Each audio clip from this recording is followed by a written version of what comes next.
తెలంగాణ సమరం జెండెత్తుకొని కాకతీయ కోట మీద కత్తిని ఎత్తి పట్టుకొని సామాజిక తెలంగాణ సమరం జెండెత్తుకొని చెంబు సైరను దూదాము జమకూడి పోదాము చెల్ చెల్ చెల్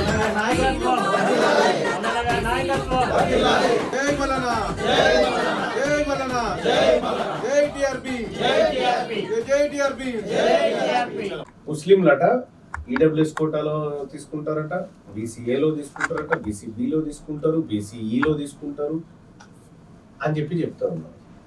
నువ్వు వీళ్ళకి రిజర్వేషన్ ఇచ్చే కాడ ముస్లిం అని ఎందుకు యాడ్ చేస్తున్నావు? భారత రాజ్యాంగంలో ముస్లిం రిజర్వేషన్ అని లేదే.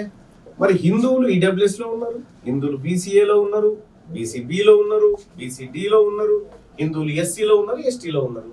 ఇన్నిట్లలో ఎస్సీ ఎస్టీలకు హిందువులకు తీసుకున్నప్పుడు అన్నిట్లలో వాళ్ళ షేర్ కూడా ఉంటుంది కదా.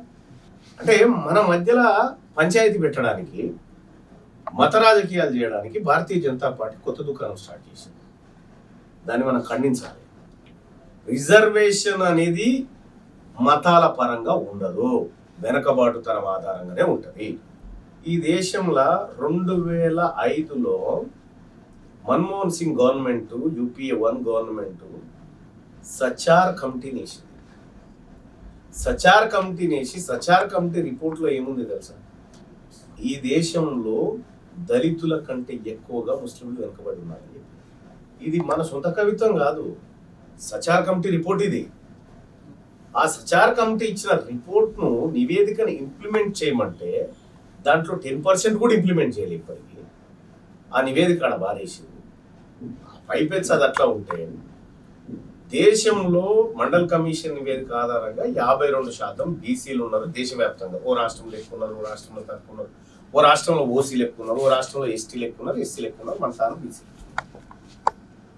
ఈ 50% ఉన్నటువంటి ప్రజలకి ఇప్పటి వరకు మినిస్ట్రీ లేదు. బీసీల మినిస్ట్రీ ఏంటంటే మైనారిటీ మినిస్టర్ దగ్గర పోయి మాకు కూడా జర ఏమైనా హెల్ప్ చేయని చెప్పాలి. ఆ పరిస్థితి క్రియేట్ చేసి మనకు రాజ్యాంగంలో ఏమన్నా వచ్చింది అనుకుంటారా? రాజ్యాంగంలో ఏం రాలేదు.